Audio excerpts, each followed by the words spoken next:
everybody, and welcome to the Positively Disney podcast.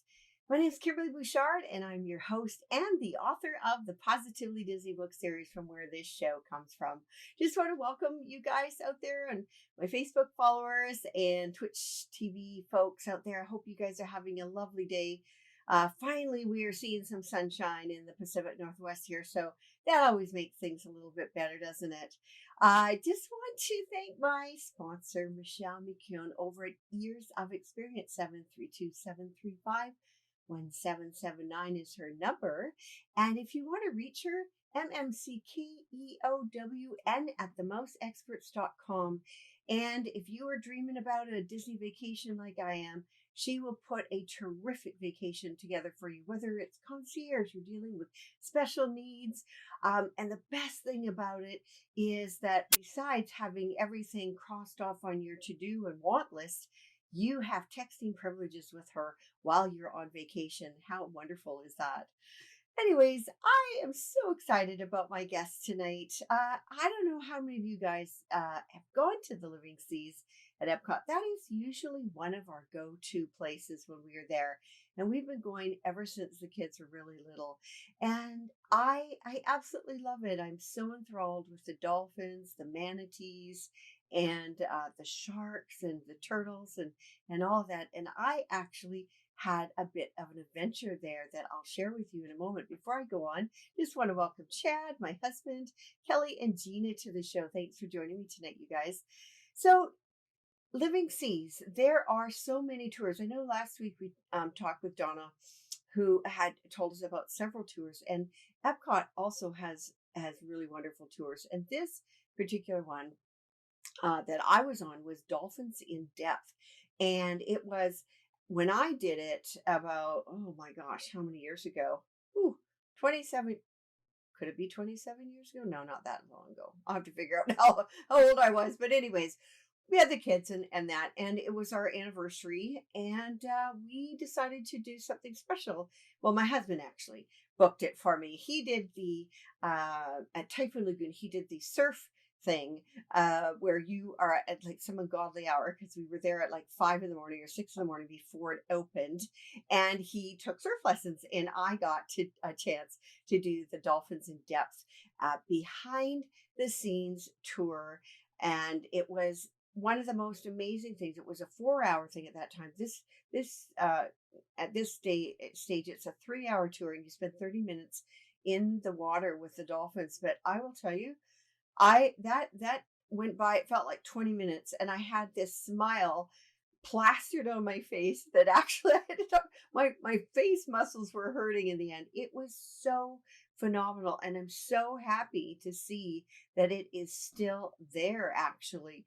So that's one of the tours you can do behind the scenes. And there's also one called the Seas Aqua Tour, which is a 2.5-hour tour, and you're 30 minutes in the water, but you are snorkeling. Actually, you're above the surface. You're snorkeling with a certain breathing system that they have, and you can you can see all the life below you. I'm not 110% sure how that works. I'm actually, believe it or not, afraid of water. I'm afraid of getting my my head under the water, and there's also something else I'm afraid of in the water. That I will share with you when I have my guest Rick on later today. I'll talk to you about that dolphin experience. And anyways, so there's another that aqua tour is, you don't have to be a scuba diver. I'm not a certified scuba diver. No surprise there. But you have to be at least 8 years old, and if you're anywhere between 8 and 12 years old, you have to be with an adult, which of course makes sense. And the third tour that they still have there is called the Dive Quest Scuba Tour, and it's about a 3-hour tour, and you're 40 minutes in the tank with your scuba equipment. And for that one, you have to be certified. And I think it would just be fantastic to be able to be in the tank with all those creatures. if I wasn't such a scaredy pants about it, I would be in there in a heartbeat. But at least you get to see all the wildlife from the comfort of dry land, and I really, really enjoy that. And I hope you will enjoy my guest as well on the show. Want to welcome Rick, actually, who's listening in before we give him a ring, and Abigail. Thanks for joining me. So I'm kind of curious to know if anybody that is watching, if you actually have been on any of those tours, or if you have been to the Living Seas. I know that they did a revamp of that the exterior area when Finding Nemo came out, and I just get a kick out of all the seagulls crying out mine all the time, and I love the interior of the lineup.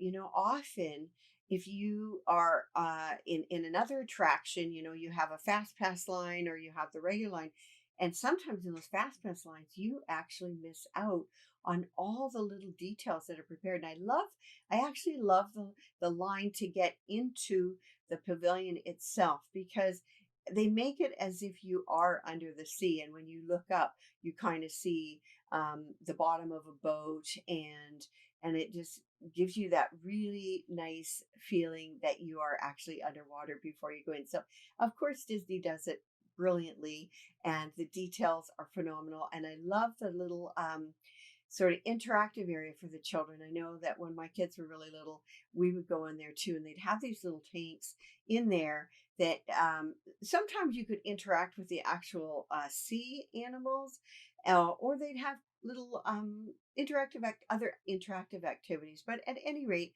just love that place and really miss it, of course, and hope to get back there in August. But without too much further ado, we're going to get our lovely Rick Stafford on the line, who spent 13 years working there. And you know what? Honestly, I would say he never worked there. He played and he got paid for it, because how can you work somewhere that is absolutely phenomenal and play around and get paid? I think it's the most brilliant career that you could have if you were actually playing. So we're going to get Rick on the line right now and find out all about his time at the Living Seas. And well, we're hearing a dial tone, and we're just getting through, I think, hopefully in a moment. But anyways, and by the way, if you have any other questions, if you have any questions for me, for him, just type them in, and I'll do my best to ask Rick as well. So we're just trying to get him on the line here again. I'm not hearing a dial tone or anything. I kind of heard some strange notifications. So we're going to just give him another call and make sure that I put his correct phone number in for my tech guy. And we're hearing the dial tone again. So bear with me. Welcome, Sean, to the show. And we're still trying to get through. Rick, if you're watching, maybe you can call the show line 844-483-4763. We are having a little bit of a hard time connecting. So I think while we are waiting to get Rick on the line, I'll go ahead and share my dolphin story with you. Welcome, Seth, to the show, by the way. Thanks for joining me. He's also actually a Pacific Northwester here. Anyway, so I was all geared up to do this dolphin and in the depth program. And I knew that we were going to be, in the water, and I had no medical concerns or anything like that. And when the way you go into the water with the dolphins, you're actually on this huge platform, wire mesh platform with a lot of the handlers for I'm not sure what they would be called exactly, cast members, of course. And in with the dolphins, they try to keep the fish out of there, because what they found is those dolphins are very, very playful. They will toss the turtle for a frisbee. or flip the fish or something like that. They like to play. And so if are other marine animals and that in there, they will play with them. So they kind of try to keep them out. Well, what I was alluding to before is I have a little fear of fish, of being in the water with fish. Hello? Oh, Hey, hey, there we Rick. are. Oh my gosh, there we are. Thanks for joining us. I was just telling people about my little dolphin tail, and I will leave that tail behind for a moment. I was telling people that I'm afraid of fish, and I was going to tell them what happened with me in my dolphin in the depths. But anyways, welcome, Rick, to the show. Thanks for joining us tonight in your neck of the woods. Oh, my pleasure. Yeah. So I was telling folks, I said, I don't think you worked there. I think you just played there and got paid for it, you know? And I Oh, just, no, I often told people it was probably the best job on property. It really was. yeah. So now, how in the world did you manage to become a diver at the Living Seas? Well, truth be told, there was an ad in the local newspaper. And so I put in for the ad, didn't think anything of it. Yeah. It just basically said scuba diver for theme park. Okay. I waited. It took about 3 months before I heard something back. Oh, wow. I was asked to bring in my resume. At the time, I'd had quite a bit of a resume as a diver. Okay. That's So what I I was brought wondering. the resume in, Mm-hmm. talked to the boss, and boss looked over my resume, said, "You look good for us." Sent me over to medical. I cleared medical, and then just like every other cast member, I had to go through the dusting. The dusting, the pixie dusting. Is that what you're saying? Yes. Oh, Yes. gotcha. Okay. Oh my goodness. So now you said you came in with quite a resume. What was your scuba diving background? Like, did you have several years behind you, or a lifetime? Yeah. At that point, I had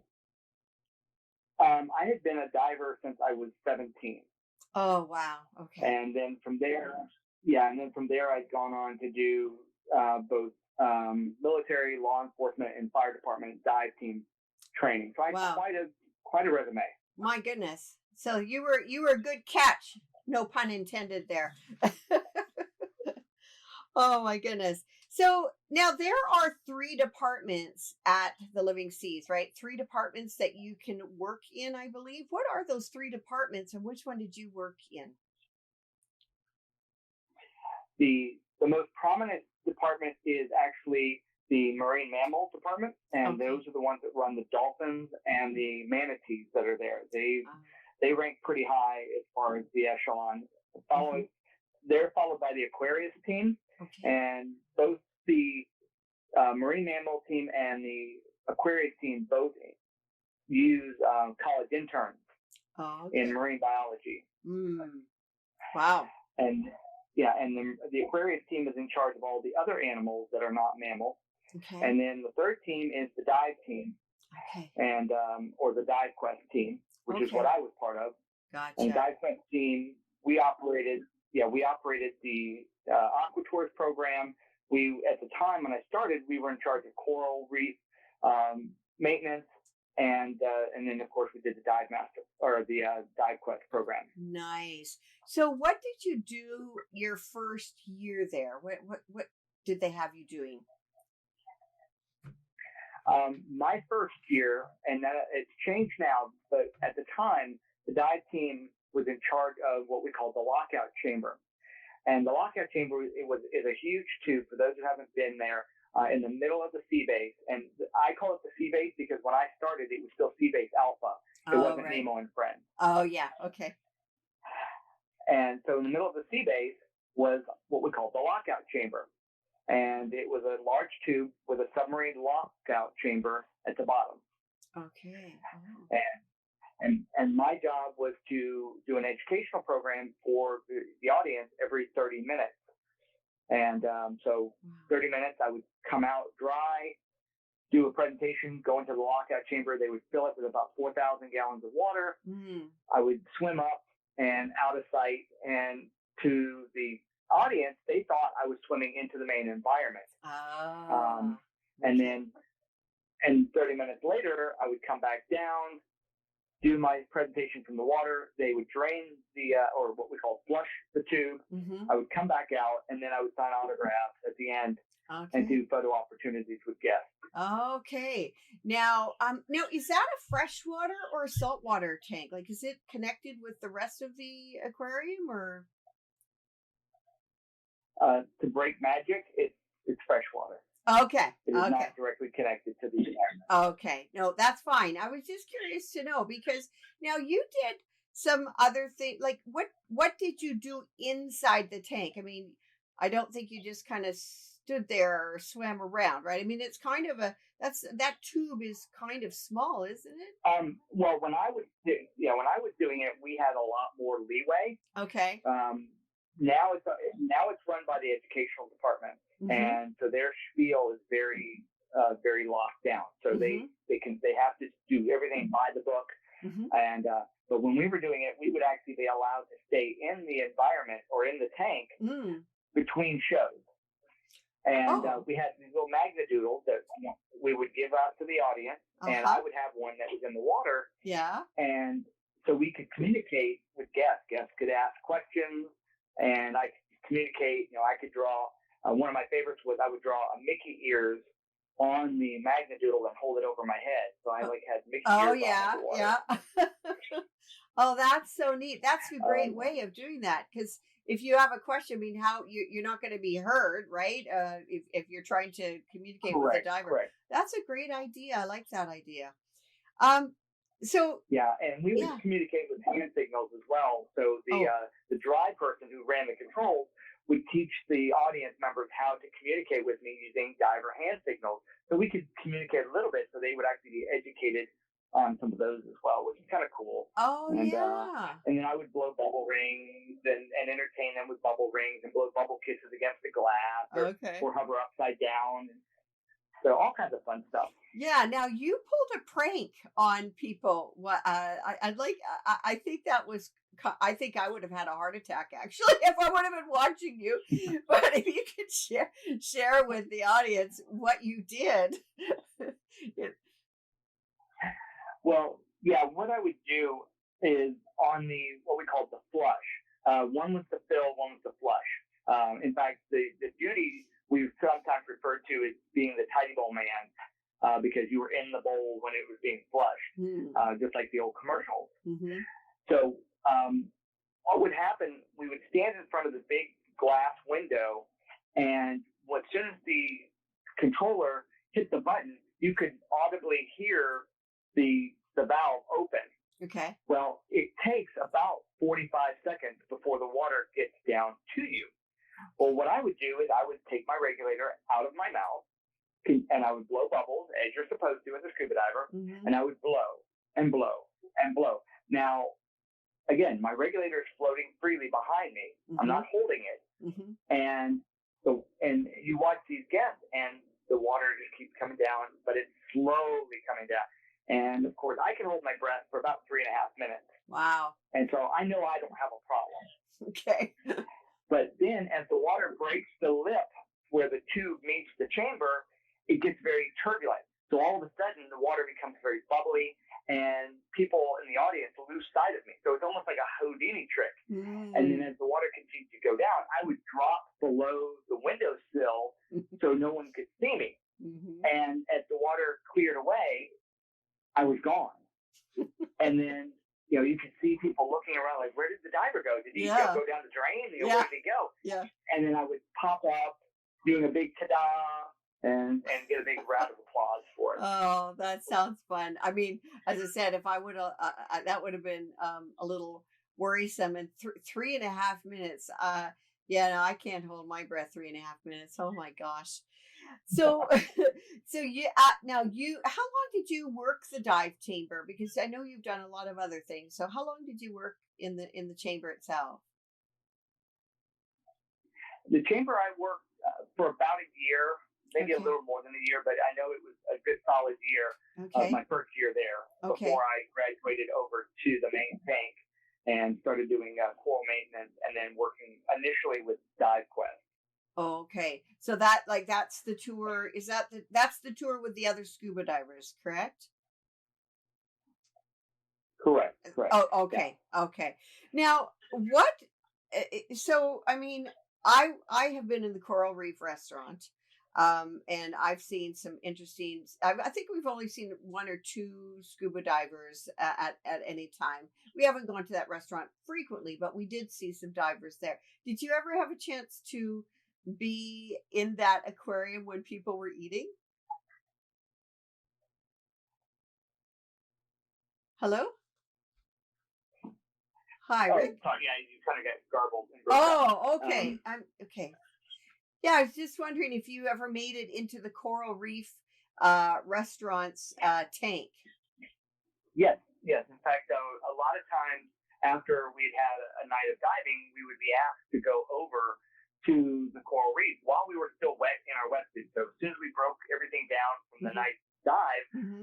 we would immediately run down, run outside the building, run around, come inside the environment, or come inside the coral reef, and then walk down by the environment windows, which are the large windows, Okay. and and then we would point out fish, talk to people, answer questions, tell people about the environment, how many, there was just under 6 million gallons of salt water, and basically entertain the guests from the perspective of the diver, and that would usually get the waiters or waitress a better tip, and Oh, so as nice. a reward, we would then be allowed to sometimes have some lobster bisque in the back as a reward for Oh, us. So, nice. Well, now I was just wondering. I mean, so, have you ever participated in any proposals or anything of the wedding proposals or anything like that? oh yes, many times.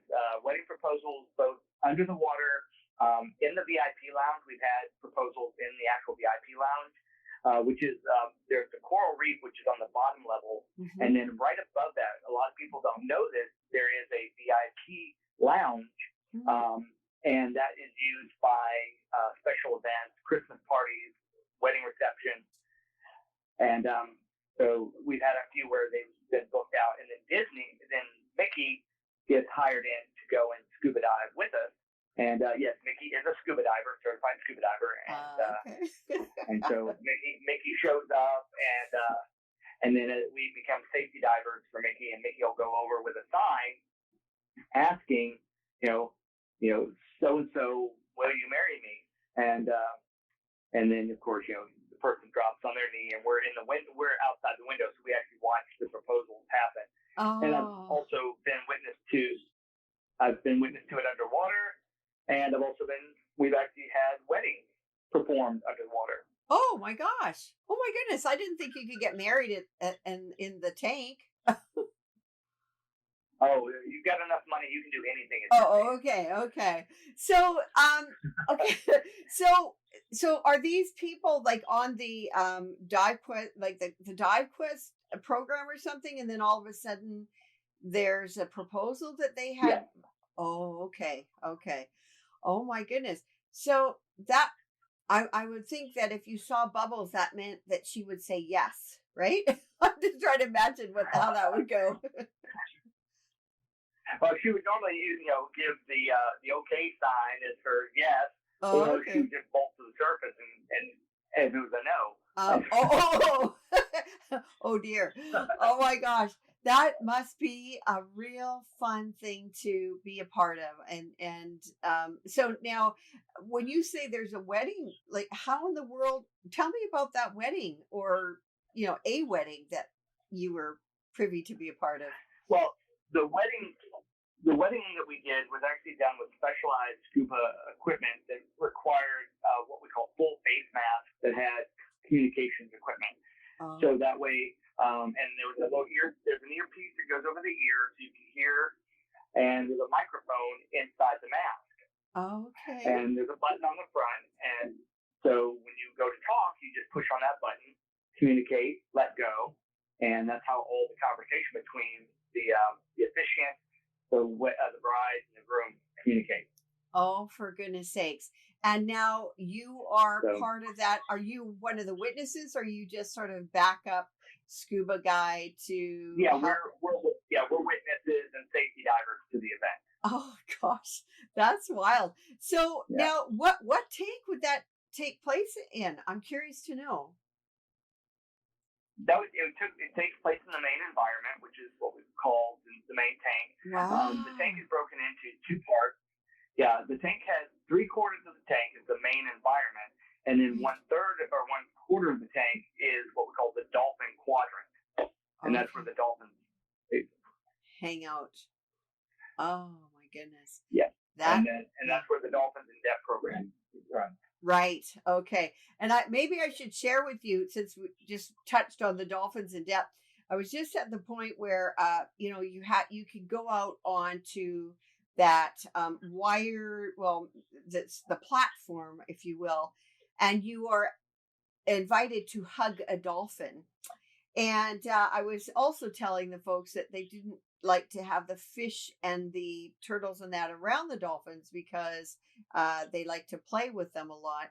And one thing that I'm afraid of is fish. And I had I did it out of love on my honeymoon. I went snorkeling in the Caribbean, but gave my husband the death grip because I was terrified of the school of fish that came around us and all that. But at this particular moment, when we were allowed to hang on to the dolphin for our picture, I thought I better let them know that I'm afraid of fish. Well, they kind of panicked a little bit because they couldn't control all the fish. And I thought, well, I'm not going to miss out on this photo op. But they actually moved. They had a few of the cast members line up so that they could kind of not, get the fish out of the way. And I had my hands around this fellow, and they did warn us. They said, listen, these guys are, just because they're doing a photo, these, I don't know how many hundreds of pounds of dolphins were, they will go after a fish to play with it. They will, and you need to let go. If Yeah. they start moving, you need to let go because they will pull you with them. And so my guy, I had just a flash of a moment to take the photo, and his eye, I could see his eye. They're huge. When you're right next to their head, they're huge. And he spotted a fish, and his eye started following it, and I let go because he started moving. I think that would have been a very interesting end to my day if I would have been hanging on to a dolphin all in the tank when he would be swimming after the fish. But we may have referred to that as a magical moment. oh, okay. So I don't work. You would have gone swimming with the dolphin. Yeah. Well, I don't miss that. I don't. I'm glad I didn't quite get that magical moment because the whole thing was magical. That one would have been a little more terrifying for me. But anyway, so continue. I think this is so phenomenal what you got to experience and what you got to do there.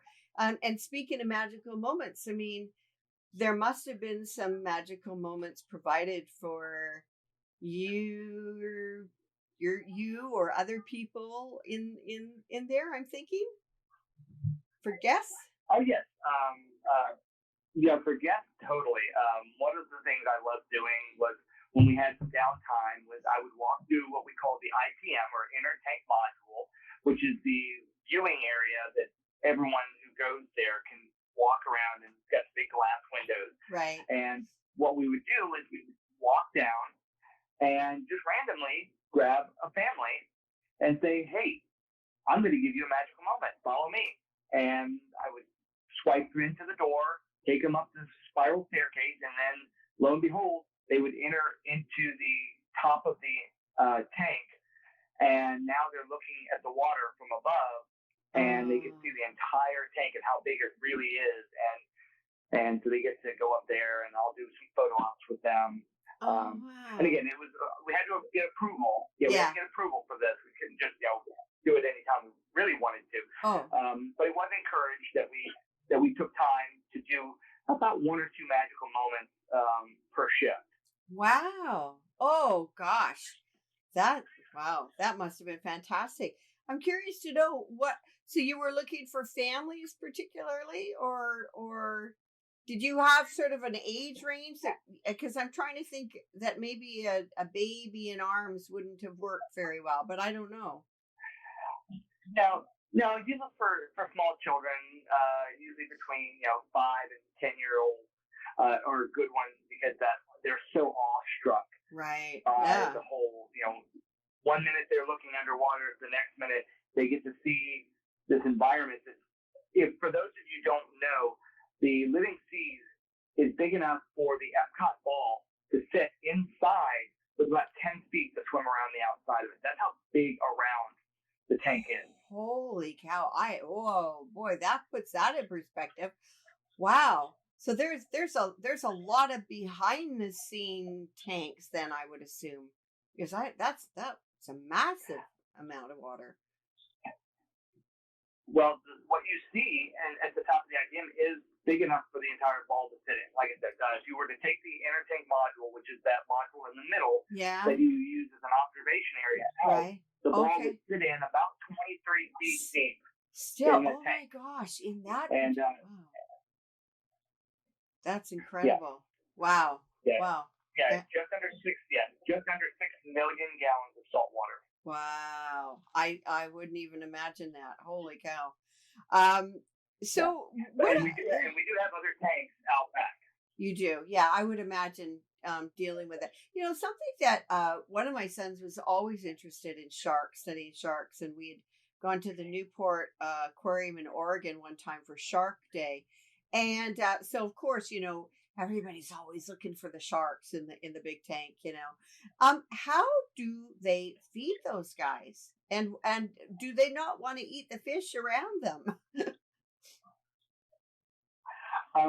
They don't normally eat the fish around them because they are well fed. Okay. The fish or the sharks, the sharks are fed using a very mechanical methodology. Mm-hmm. It's based on a Pavlov type response where they are trained to a certain sound. Okay. And they are attracted to a certain location in the tank. I don't want to get into too much detail. No, you don't have to. But so they hear a certain sound that is made by a certain thing. Yeah. And then long metal tongs, about 8 foot to 10 foot long tongs, are used to actually put the food down into the water so that the sharks never see human interaction as part of their feeding. Okay. So when the diver's in the water, they don't assume, diver's in the water, it's time to feed, and then circle the divers. So when divers in the water, they're like, that's got nothing to do with my feeding. So just another big fish in the water. Yeah. Yeah. Okay. Well, that makes sense. Oh my goodness. But as far as fish, they do. Every once in a while, they do grab one, especially an older fish or a fish that's dying. Will give off a signal, and kind of a death throes. And sharks pick up on that, and they usually go in and they usually clean the tank for us pretty quickly.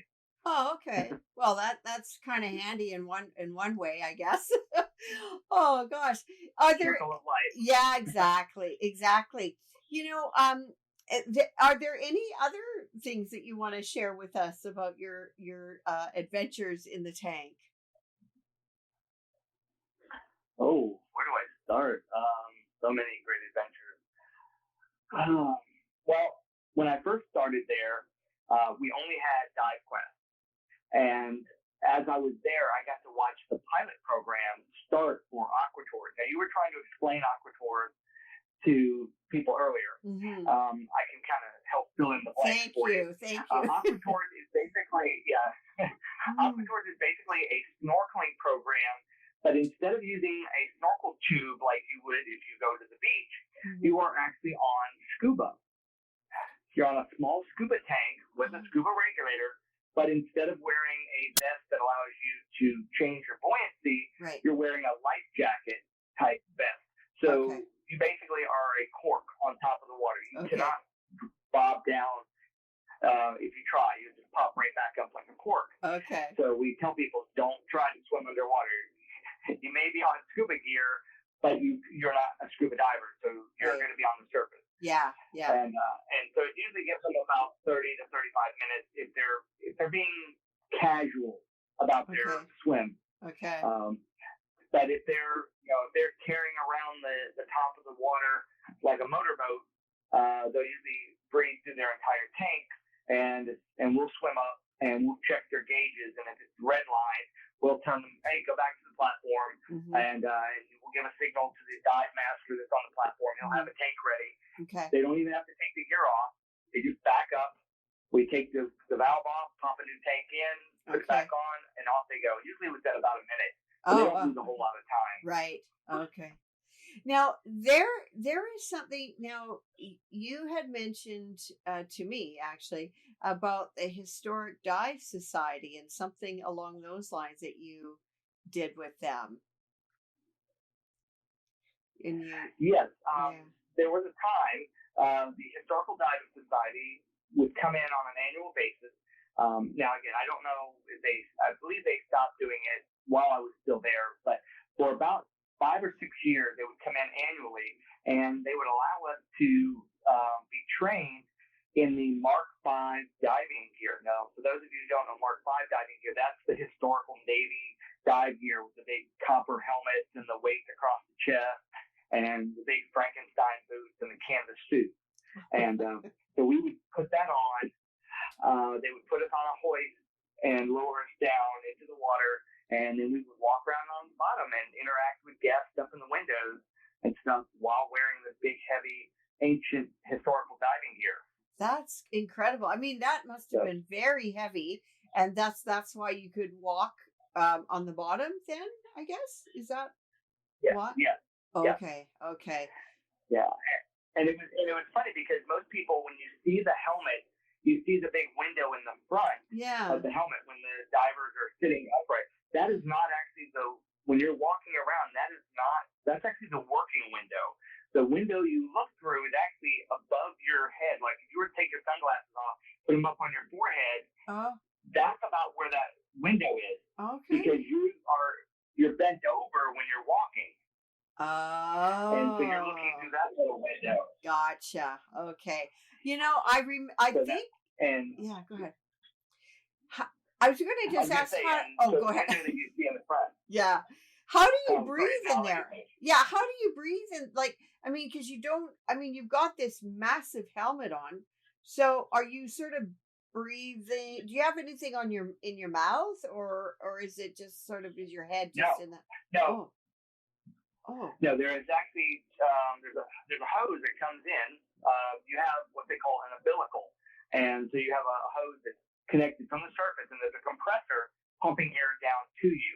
Okay. So you're not wearing tanks like you would with scuba. Right. Okay.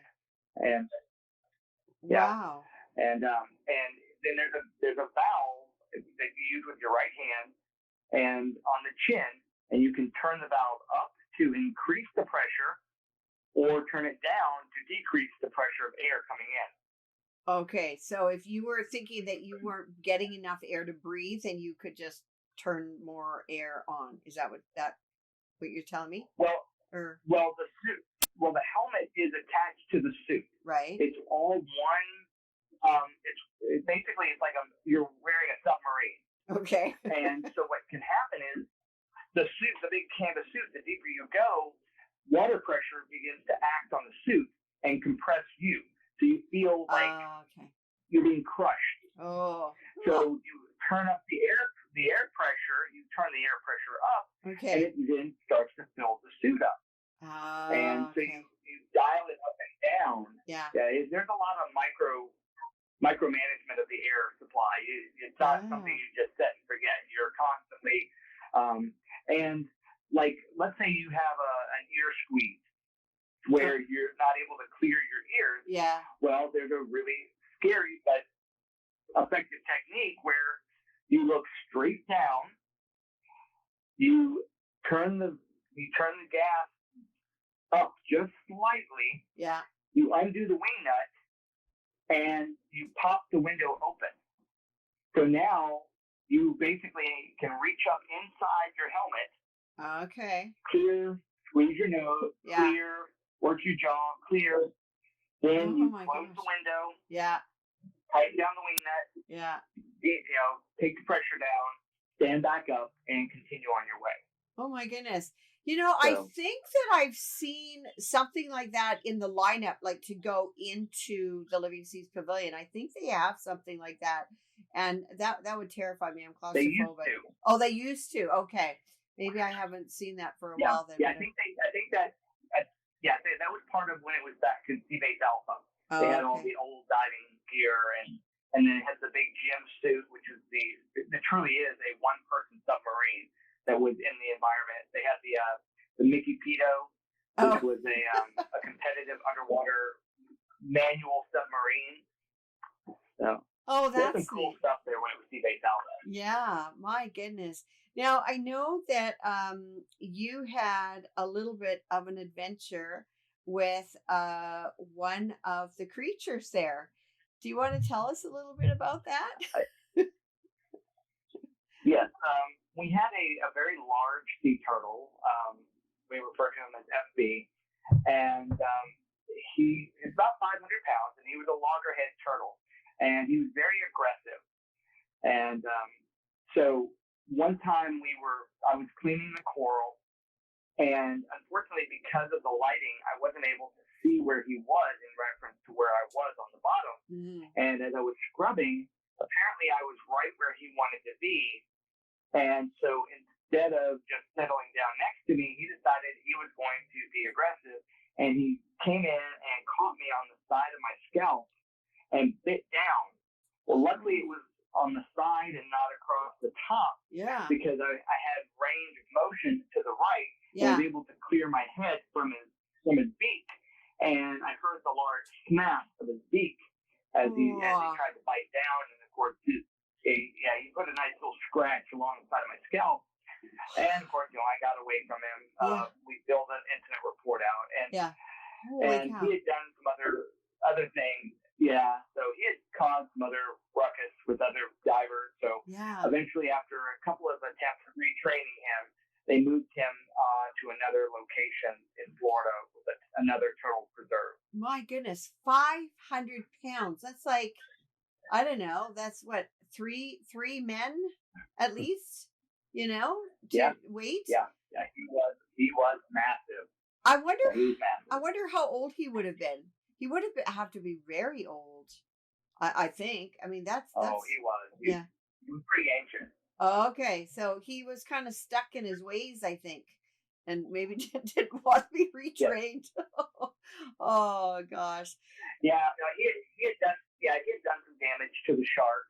Oh. He had learned how to aggravate the sharks while they were feeding and causing them to drop their food by biting them on the tail. Oh. And so monkey. So he became problematic. Yeah. Oh my goodness. Now, if somebody wanted to be part of the diving team there, what kind of things would you suggest for them to do prior to applying? Because I mean, I'm sure they're always looking for divers or whatever, just because it's very specialized, right? So, yeah. Right. Now, the dive team is part of what we call it's a green program. It's a Disney green program, or part of their conservation program. Okay. So when Disney begins to ramp back up again, I'm not sure how far along it'll be before conservation programs become a priority. Right. But if you were interested in being on the dive team, one of the requirements that we had at the time that I was hired, and for many years later, was you had to be at least a professional level diver, which means you had to be a certified dive master, which is the entry level for professional divers. Oh. And NAUI is their sponsored program. So it's their preferred program. So if you're a NAUI dive master, you're probably already ahead of the game. And being either an assistant instructor or a full-blown instructor, although you will not be used as an instructor, if you had time in front of classes, or you've run on a dive boat, or you've worked in the profession as a dive master, you have a better chance of being hired on. Wow. Because Okay. they're looking for people who are not afraid. Because you have to work in front of people. You have to be a tour guide, both Right. on land and in the water, because we have different roles. Mm-hmm. You can either be the greeter, and as the greeter, even though you're a dive master, you don't get wet that evening. Your job Okay. is strictly to pick the guests up, Okay. give them a tour, make sure that their suits are prepared for them, their wetsuits and their Mm-hmm. booties, Mm-hmm. everything they need is all set to go. Mm. Um, Okay. Wow. and then they take it to and from the water, make sure they get into the locker. So that's just one role. Each day when we would get to work, you would pick your role. Oh, you got to pick. And Oh, fun. yeah. Well, again, we were professionals, so it Yeah. wasn't like a lot of other departments where the boss said, okay, you're doing this job, you're doing this job, you're doing this job, go to work. Okay. We would sit around in a little semicircle with the boss in the middle, and he would tell us what the numbers were for the night of how many guests we have. Mm-hmm. And one person might say, all right, I'll be cameraman tonight, and I'll run the video camera. I'll be dive master 1. I'll be dive master 2. I'll be greeter 1. I'll be greeter 2. I'll be safety diver. I'll be dive professional in charge, which is the OSHA required paperwork person who sits on the surface. I'll be safety diver. So wow. So everybody would just kind of like, so we were professional enough that we pretty much could handle our own responsibility. Right. And that was a great part of being part of the dive team, is we had that open responsibility. We weren't being told like a lot of departments where you're being told, all right, you're going to this job, you're going to work there for 2 hours, then you're going to move over here, go change costumes, and then you're going to do this job. Right. Exactly. Yeah. So besides having fun all the time, I'm sure, what was your favorite part of the job, Rick? Favorite part.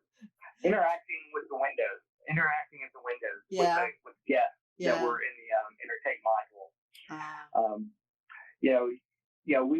We learned all kinds of cool tricks underwater. So, how to blow bubble rings, how to blow kisses against the glass, how to blow horizontal bubble rings. Oh. So we could actually blow rings that would go through the water horizontally and hit the glass. Oh, fun. And then span out. Okay. Doing peekaboo games with kids in the window, where we would drop below the window and then pop up and then swim underneath the window and pop up somewhere else. And, give high fives against the glass. Interacting with people in the restaurant. Begging them for food. Acting like a beggar at the window. That sounds fun. A big steak gets put down in front of them. We take the regulator out and be like pointing in our mouth, like, please feed me. Yeah. Oh, that's so good. Oh, gee. What is there anything else that you want to share with your time there? It really was a magical experience. Had I not had to go back to school, because I left because of medical school, and which is in the profession I'm in now. Yeah. But if it hadn't been for that, I would probably still be there today. I'd be furloughed right now, but I would have continued on, and not to say that I don't plan on maybe possibly trying to go back later on in life. Yeah, that's something that, if you keep your skill set up and you're fit and things like that, what a great thing to do. Even if it was part-time, or something like that, especially with your experience and the fact that you were there for 13 years, you kind of know the ropes. I think that would be what a fun job to do, I think. I've often told people it's the best non-union job on property, and we had great uniforms. We were authorized to wear sunglasses and sandals. Our uniforms weren't polyester. Our other uniform was a wetsuit. It was a real nice perk to be the dive team. Yeah. Oh, I bet. Oh dear. I just want to thank you, Rick, so much for sharing some of these things with us. My goodness, I learned something new every day, but today I learned about 10 new things from you. And I just want to thank you so much. It was really lovely to have you on. And, I'm thinking that our paths might have crossed at one time when we were there. I'm pretty sure they must have, but of course, I didn't know you at that time, I wouldn't have been able to identify you anyways. I think with the with the scuba stuff, And in 13 years, yeah, 13 years, the number of guests you encounter becomes a blur. Yeah, I bet. I bet. Oh, that is wonderful. Well, thank you, Rick, and all the best to you, because I think you're still doing some scuba diving, aren't you? I think are you still doing Yes, some? yes. Yeah. Continue. Yeah. Okay. I am. I'm actually, yes, I actually work with a charity group called Special Activities for Special People through Scuba Gym, and I help people with post-traumatic stress disorder, children with autism, disabilities, and cerebral palsy. We put them in the swimming pool with ankle weights on and give them the opportunity to function at the bottom of a swimming pool doing different activities and exercises to increase their confidence. Oh, isn't that wonderful? Oh, wow. That's incredible. Well, I think that's great. I think that's just amazing that you can actually continue on in that area, even though that's not your main job, but to be able to at least work with that charity. That's really neat. I've not heard of that charity before. I think that's a really neat a neat thing to do for sure. Well, I better let you go because I know you're 3 hours ahead here, but from us here. But thank you again, Rick, and you take good care. All right, and we'll talk to you again. You too. Okay. Yes, be safe. Yeah. Thank you. Okay. Bye bye. Oh my goodness gracious. That is just, I don't know about you guys, but I kind of felt like I was there. I felt like I was in the living seas. And, it's kind of neat for me anyway. It's like I get to meet, variety of people, guests, cast members, Imagineers, artists, and things like that. I've been going to Walt Disney World, Disneyland. I've been going to Walt Disney World primarily because my husband had introduced me to the park there.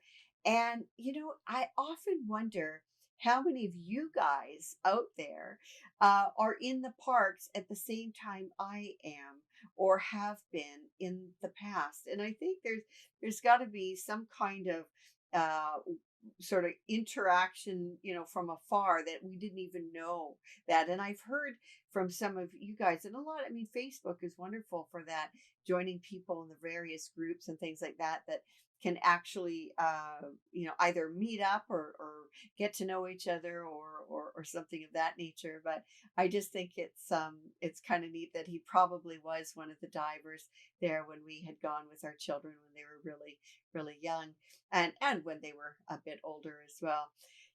I'm going to be wrapping up here, but before I wrap up, I just want to thank Frank for joining me, and Francesca and Anna and Sanando. I think that's how I pronounce your name.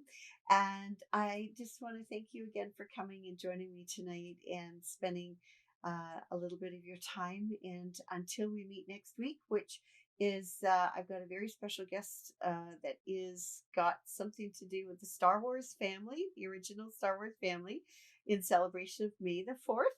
And I hope you can join me then. And until now, you guys, be safe out there and have a wonderful week.